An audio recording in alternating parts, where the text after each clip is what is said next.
에스더서를 지금까지 하면서 오늘 대단한 은혜 막을 내리게 됩니다. 이제 9주차 9장 10장 말씀을 통해서 우리가 하나님께서 에스더서를 통해 주시는 하나님의 크신 은혜를 우리가 경험하는, 또 우리가 다시 한번 새롭게 주의 은혜에 기뻐하고 감사하는 우리 모두가 되기를 바랍니다.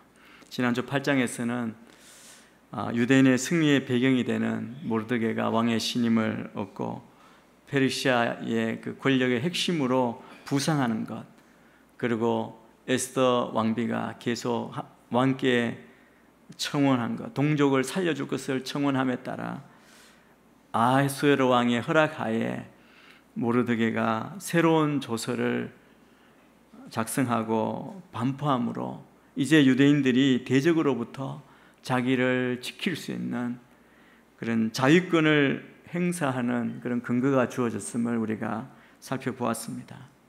이제 모르드게의 조서가 실제로 시행되어 유대인의 그 원수들이 진멸되고 승리를 기뻐하는 불임절이라고 하는 새로운 절기가 제정되고 있음을 설명하고 있습니다.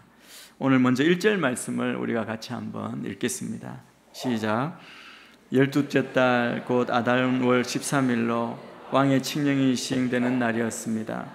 그날 유다 사람의 원수들이 유다 사람들을 없애려고 했지만 상황이 뒤바뀌어 유다 사람들이 오히려 자기들을 미워하는 사람들을 없애게 됐습니다.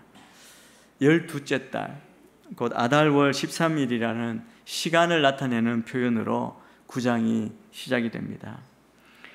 앞선 8장의 후반부에서는 모르드게가 발행한 그 조서가 페르시아 전역에 도착하니까 유대인들이 환호를 지르고 기뻐합니다.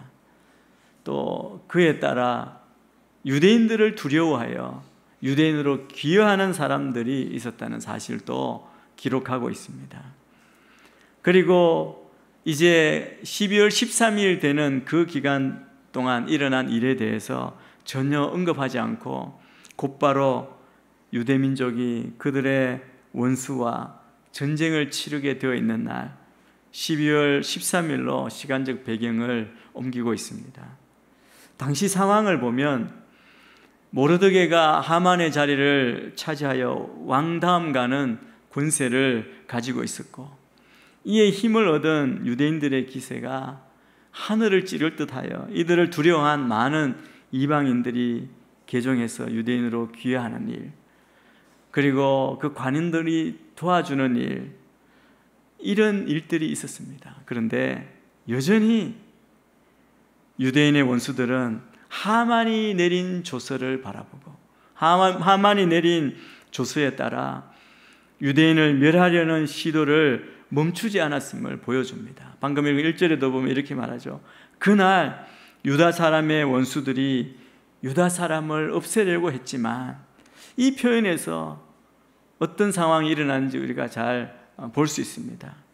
이 사람들도 분명히 하만이 죽었고 그 자리를 모르드게가 차지했고, 또 모르드게가 하만이 내린 조서와 정반대되는 조서를 내렸음을 알고 있었을 것입니다. 그럼에도 불구하고 그들은 유대인을 없애려고 하는 그 시도를 포기하지 않았습니다. 우리가 보기에는 이 원수들의 태도를 이해하기 어렵습니다만, 아마 그들 생각에 유대인들과의 싸움에 이길 승산이 있다고 그렇게 생각했던 것 같습니다. 그들이 이미 받은 조서가 취소되지 않았고, 그리고 자기들이 충분히 유대인을 이길 수 있다고 그런 생각을 했기 때문에 아마 이런 일을 하지 않았겠습니까?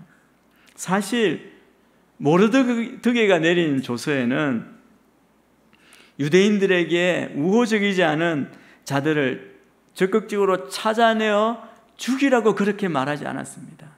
그런 내용이 있는 것이 아닙니다. 오히려 유대인들을 없애려고 공격하는 자들을 대항해서 싸우라, 그렇게 기록되어 있습니다. 그러므로 유대인들의 원수들이 최소한 공격만 하지 않았더라도 유대인들과 그들이 맞서 싸울 일은 없었습니다. 그런데 오늘 1절 말씀 보면 그들의 마음이 변하지 않았다는 겁니다.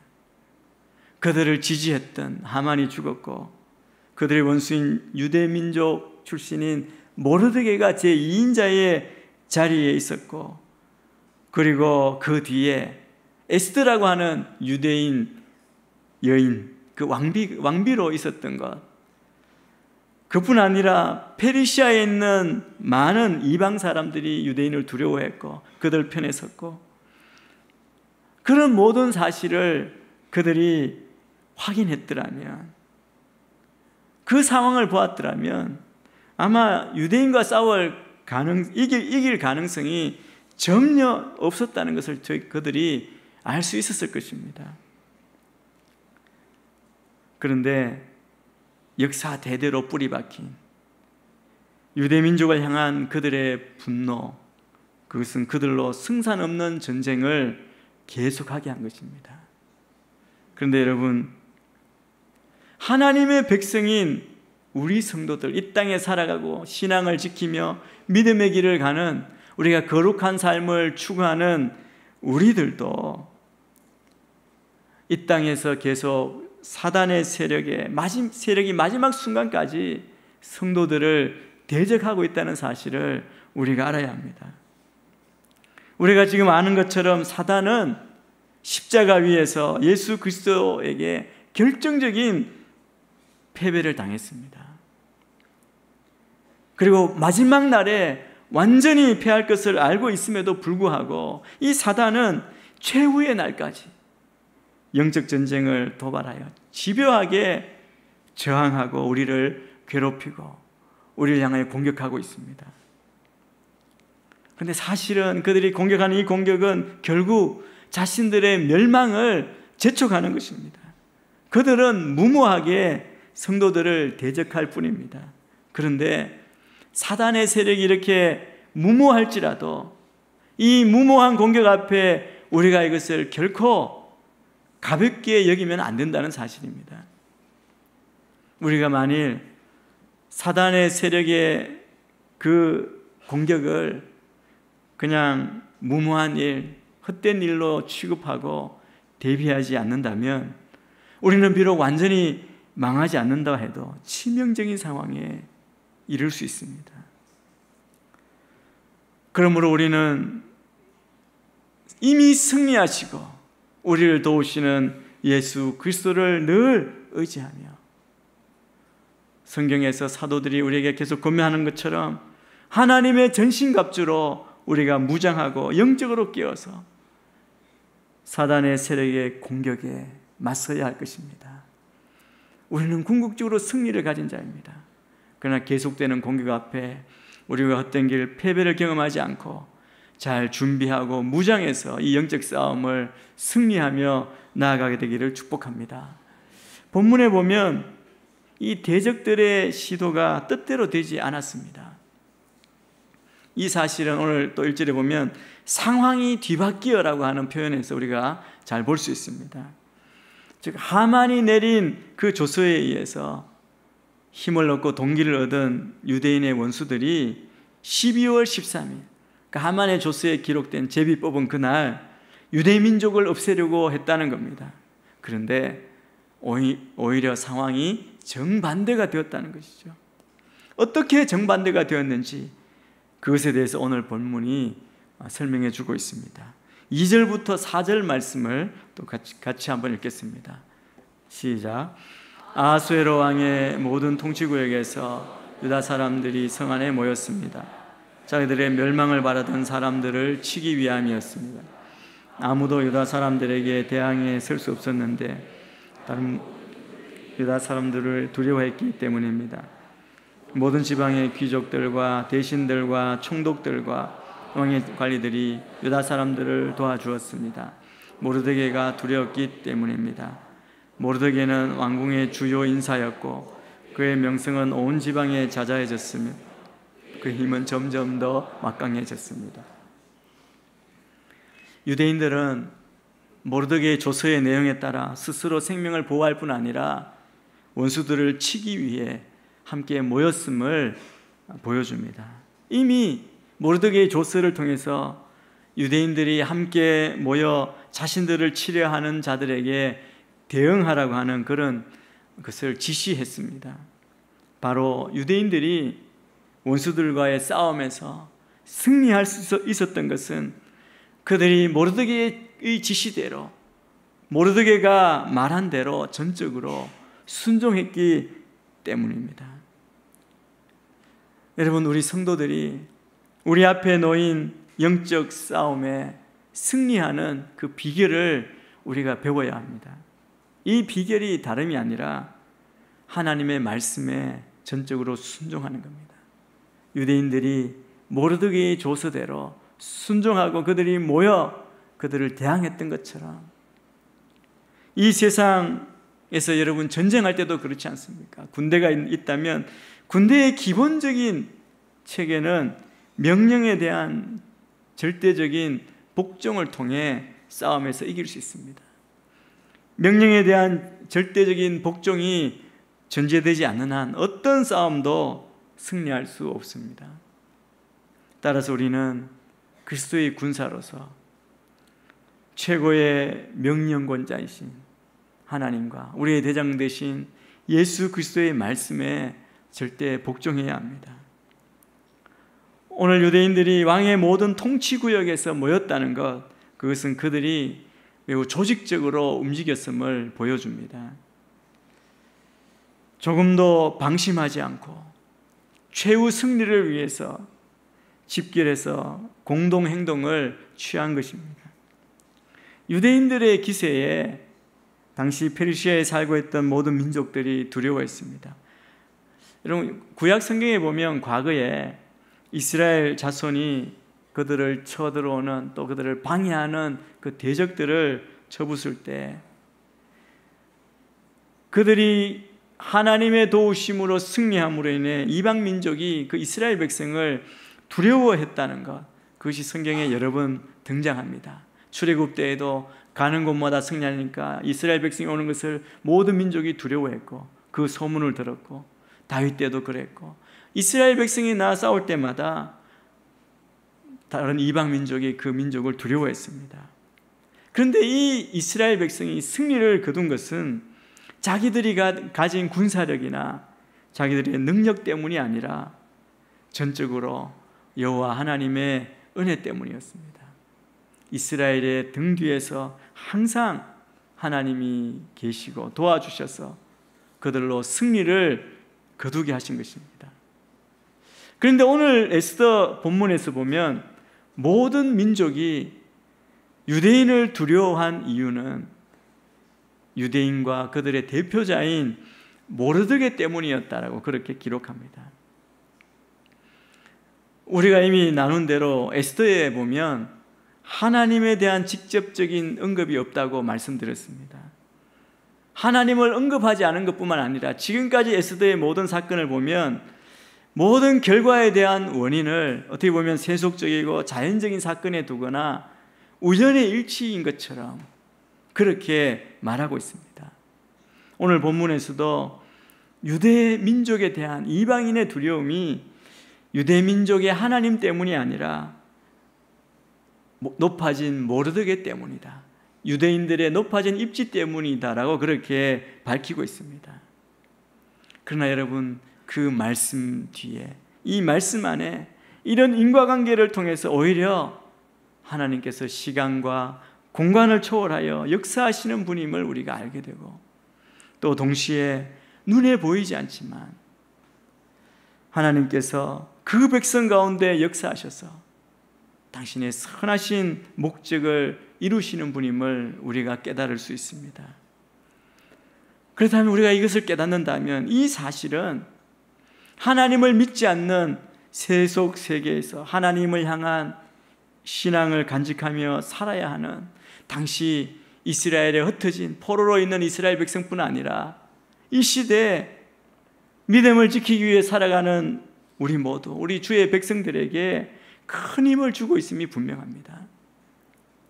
바로 이 세상은 마치 하나님 없이 세상의 논리에 따라 흘러가는 것 같지만 하나님께서 바로 그 배후에서 끊임없이 역사하시며 하나님의 백성을 구원하시는 일을 계속 행하고 계시다는 사실, 그 사실을 우리가 보고 믿고 인정함으로 우리가 더 하나님을 의지하는 신앙적인 삶을 유지할 수 있다고 믿습니다.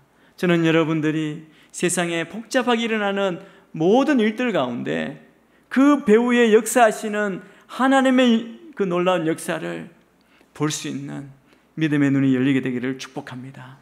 그것이 이 땅 가운데 우리가 흔들리지 않고 믿음을 지키며 소망 가운데 살아가는 그런 힘이 되시기를 주의 이름으로 축복합니다. 당시에 하만이 발행한 조서와 모르드게가 발행한 조서 사이에서 갈등하고 있던 페르시아의 모든 귀족들, 대신들, 총독들, 왕의 관리들이 역시 모르드게를 두려워함으로 유대 민족 편에 서게 되었습니다. 그리고 이후 유대인들은 그들을 공격하는 그들의 원수들을 철저히 제거합니다. 5절에 이렇게 말씀합니다. 유다 사람들은 칼로 모든 원수들을 쓰러뜨려 학살하고 멸망시켜 버렸습니다. 그들은 자기들을 미워하는 사람들에게 마음껏 갚아주었습니다. 여러분, 이런 일이 일어난 것은 말씀드린 대로 여전히 유대인을 죽이려고 달려드는 자들이 있었다는 것입니다. 오늘 말씀해 보면 그날 수산 왕궁에만도 500명이나 되었습니다. 에스더는 왕에게 수산에서 하루 더 유대인의 적을 죽일 수 있는 기회를 달라고 부탁했습니다. 그래서 왕이 허락해서 왕의 허락하에 그 다음날 죽인 자가 또 300명이나 됩니다. 수산 왕궁 안에 800명을 이틀 동안 죽였습니다. 그리고 수산성을 제외한 페르시아 전역에 무려 7만 5천 명이나 되는 그 자들이 유대인을 대적하려고 공격했다는 겁니다. 물론 그들이 다 죽었습니다. 그들은 이미 자기들이 패한 줄 알고 있었고 죽을 줄 알면서도 절대로 포기하지 않고 대적하는 하나님의 백성을 죽이겠다고 달려든 것입니다. 여러분, 이것은 우리들에게 경고가 되고 우리에게 정신 차리게 하는 그런 말씀이기도 합니다. 우리 성도들을 대적하는 자들이 언제 어디에서나 항상 있음을 우리에게 알려주고 있습니다. 사랑하는 성도 여러분, 우리가 어떤 경우에도 방심하거나 경계를 게을리해서는 안 됩니다. 일어선 순간 넘어질까 주의하라고 그렇게 말씀하지 않습니까? 우리에게는 이미 자다가 깰 때가 벌써 되었습니다. 우리가 다시 깨어 일어나서 정신을 차리고 무장하고 그 적들을 대항해야 합니다. 5절 이후의 말씀은 이때 발생한 사건들을 간추려서 중요한 사건들만 요약해서 매우 간결하게 묘사합니다. 그런데 오늘 10절까지 읽으면서 거의 3절에 이르면서 본문이 하만의 10아들의 이름을 일일이 나열하고 있습니다. 굉장히 낯선 이름이 있었지 않습니까? 이게 하만의 10아들의 이름입니다. 이렇게 하만의 10아들의 이름을 일일이 나열한 것은 첫째, 하만의 완전한 파멸을 나타내기 위함입니다. 5장에 보면 하만이 자신의 부귀영화와 더불어 아들이 많다는 사실에 대해서 무척 자랑스럽게 생각했습니다. 그때 이야기하면서 뭐라 그럽니까? 모르드게만 빼고 모르드게만 자기의 분노를 일으키는데 다른 모든 것은 다 갖추었다라고, 그게 이것을 자랑한 것입니다. 그런데 그가 가지고 있던 이런 것들이 그의 교만을 더욱더 부추기게 된 것이죠. 그런데 그의 죽음과 함께 이 모든 것들이 다 사라져 갔습니다. 그의 명예는 그가 나무에 달림으로 인해서 땅에 떨어졌고 대신 굴욕이 찾아왔습니다. 다음으로 그의 재산은 에스더의 손에 넘어갔고 그의 권세는 모르드게가 차지했습니다. 이것으로 하만이 모든 면에서 완전히 파멸했다고 그렇게 생각할 수 있습니다. 그런데 하만이 자랑했던 것은 그가 가지고 있는 부귀영화뿐만이 아니었다는 겁니다.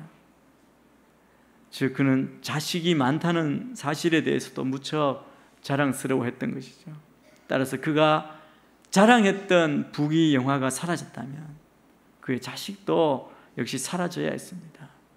또 그 아들 10아들들이 여전히 가지고 있는 자기의 영향력으로 분명히 이스라엘 백성들을 힘을 모아 공격하려고 했던 것이 분명합니다. 그래서 본문은 이 점을 분명하기 위해서 하만의 10아들의 이름을 일일이 나열하므로 하만의 마지막 잔재를 깨끗이 없애버립니다. 이는 하만의 철저하고도 완전한 몰락을 보여줄 뿐만 아니라 오늘 본문에서 우리에게 주시는 말씀은 우리에게 있는 죄의 뿌리를 하나도 남기지 말아야 한다는 겁니다. 우리에게 어떤 죄의 어떤 모양도 버리라고 그렇게 데살로니가서에서 말씀한 것처럼 우리는 죄의 뿌리를 다 뽑아버리도록 우리가 날마다 주의 그 보혈의 능력으로 우리를 깨끗이 씻는 그런 은혜가 있어야 할 줄 믿습니다. 또 조서를 시행할 때 이스라엘 백성들이 특별하게 행동한 것이 있습니다. 처음에 하만이 조서를 내릴 때 그 유대인의 원수들로 하여금 유대인들을 다 학살하고 그들의 재산까지도 다 탈취하도록 했습니다. 그 다음에 모르드게가 조서를 쓸 때 역시 유대인에게도 그렇게 이야기합니다. 유대인들이 원수들에 대해서 그들을 죽이고 그들의 재산을 다 탈취하라고 했습니다. 그걸 다 허락한 겁니다. 뿐만 아니라 당시에 전쟁에서 패하거나 죽은 적의 재산을 탈취하는 것, 이것은 고대 근동지방의 관습으로 일반화된 것이었습니다. 그럼에도 불구하고 오늘 10절 말씀과 15절, 16절에서 계속해서 반복적으로 강조하는 것이 있습니다. 그러나 그들은 물건에는 손을 대지 않았습니다. 물건에는 손을 대지 않았습니다. 유대인들이 그들의 원수의 재산을 탈취하지 않았다는 겁니다. 이처럼 같은 표현이 3번씩 나온 것은 유대인들이 그들 대적의 재산에 일절 손을 대지 않았음을 강조하기 위해서입니다. 이것은 당시 일반적인 관습으로 보면 굉장히 역행하는 것이기 때문에 이러한 특이한 행동을 부각시킨 것이라고 볼 수 있습니다. 그렇다면 이들은 왜 대적들의 재산에 손을 대지 않았습니까? 여기에는 영적으로 깊은 뜻이 담겨져 있습니다.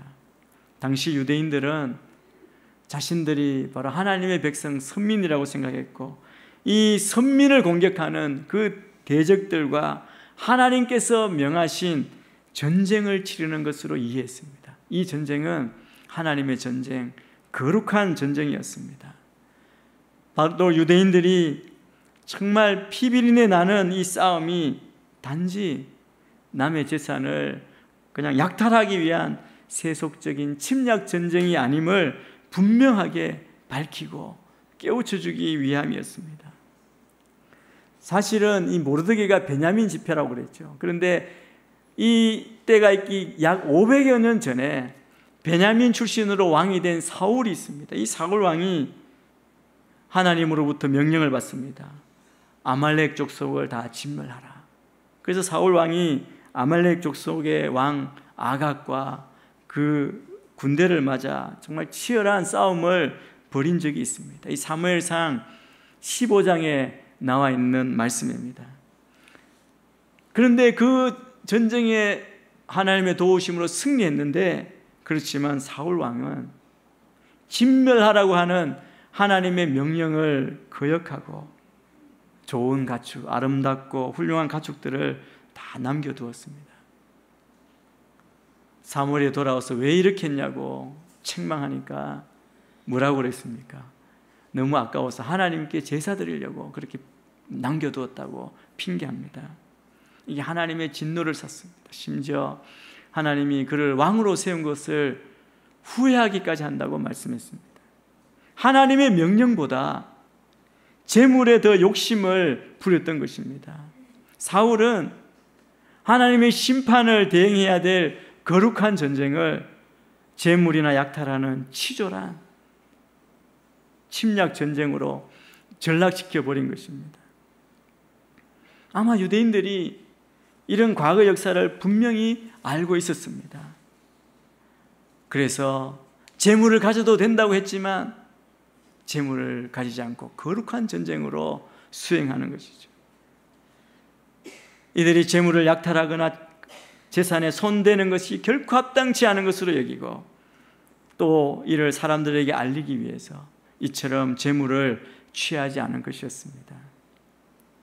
이스라엘 백성들은 그렇기 때문에 원수들의 재산을 취할 수 있는 자기들의 권리조차 과감히 포기한 것입니다.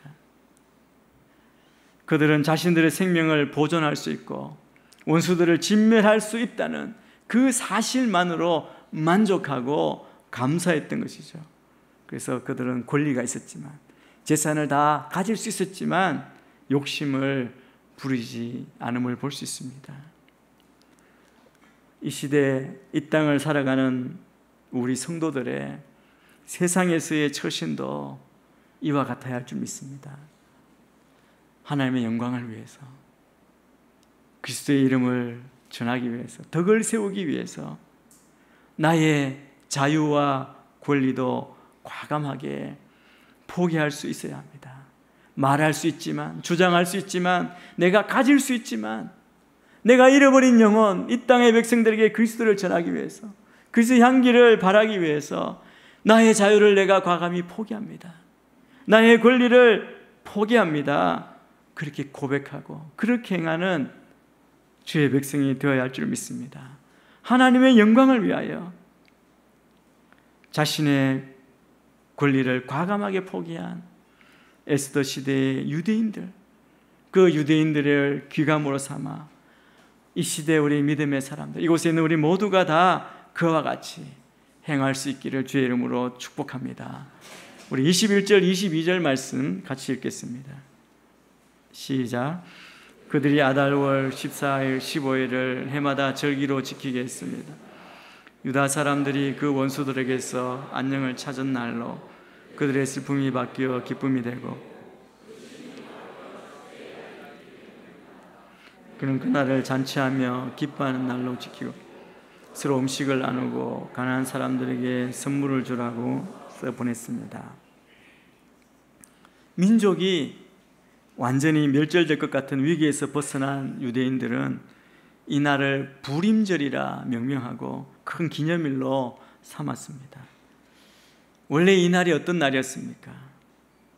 반대로 대적들에게 학살당함으로 인해 슬퍼하고 그 슬퍼함으로 통곡해야 될 날이었습니다. 그러나 이 날이 기쁨의 날로 바뀌게 된 것입니다. 이러한 역사는 에스더와 모르드게와 같은 헌신된 사람들의 수고가 있었기 때문이기도 하지만 궁극적으로 보이지 않는 가운데서도 자기 백성들을 섬세하게 돌보시는 하나님의 섭리에 따른 결과입니다.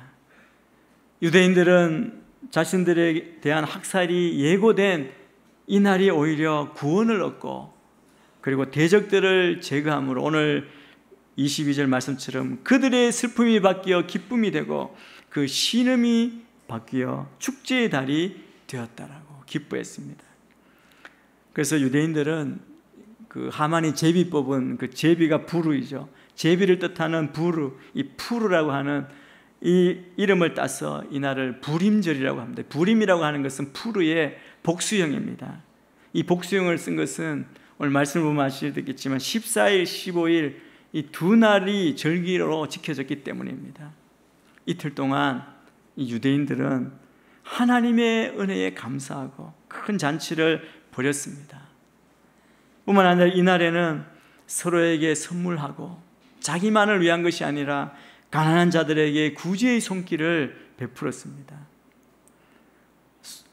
정말 일순간에 전 민족이 멸절되기 직전에 이렇게 하나님의 크신 은혜로 생명을 건진받고 그리고 구원의 은혜를 입었으니 얼마나 고맙고 감사했겠습니까? 그렇다면 우리도 정말 죄로 죽었던 삶에서 주 안에서 구원의 은총을 입은 자의 삶, 우리의 삶이 이와 같아야 하지 않겠습니까? 우리는 매 순간 하나님의 구원의 은혜를 기억하고 감사하되 그것을 우리가 사는 날까지 계속해야 할 줄 믿습니다. 우리 삶의 매 순간이 이스라엘 백성이 지켰던 불임절처럼 우리의 삶이 축제요 감사의 그런 날이 되기를 바랍니다. 여기 중요한 사실이 있습니다. 유대인들이 원수들을 진멸한 다음에야 안식을 누릴 수 있었다는 사실입니다. 사실 유대인들은 모르드게가 하만을 처형하고 유대인을 치르는 자들을 진멸하라는 조서를 딱 발표했을 때 이미 승리가 확정되어 있다고 할 수 있습니다. 그러나 그들이 그때 긴장을 풀고 안심할 수는 없었습니다. 대적들이 여전히 존재하고 있었고 자기들을 죽이려고 기다리고 있었기 때문입니다. 그런데 여러분 12월 13일이 지나고 어떻게 됐습니까? 이제 더 이상 대적들이 존재하지 않습니다. 모두 다 진멸되었습니다. 그러므로 이제 진정한 안식을 누릴 수 있습니다. 바로 오늘날 우리에게도 이와 같습니다. 우리 성도들에게 안식할 날이 따로 있음을 교훈하고 있습니다. 원수들과 지금 영적 전투 중인, 대치 중인 현재 상황에서는 진정으로 안식할 수 없습니다. 오늘 우리는 예수 그리스도께서 이미 사단의 권세를 이기고 승리하신 그 시대를 살아가고 있습니다. 구원받은 자로 그 주의 생명의 능력을 힘입어 승리하신 그 싸움을 싸우며 우리가 이미 살아가고 있습니다. 그러나 우리가 현재 완전한 승리 가운데 있는 것은 아닙니다. 대적들이 여전히 우리를 우는 사자처럼 삼킬 자를 찾으며 노리고 있습니다. 그렇기 때문에 우리는 대적이 완전히 멸절되는 그날까지 조금 더 인내하고 수고해야 합니다. 우리에게는 할 일이 아직 남아 있습니다. 우리가 대적을 다 멸하고 완전한 승리를 얻어 영원한 안식에 들어가기까지 영적 긴장을 늦추지 않고 주의 군사로 싸우고 또 수고하시는 우리 모두가 되기를 바랍니다. 그러므로 최후 승리를 거두는 우리 모든 성도들이 되기를 간절히 바랍니다. 에스더의 그 승리의 축복이 우리 모두의 삶 가운데 충만하게 임하게 되기를 기원합니다.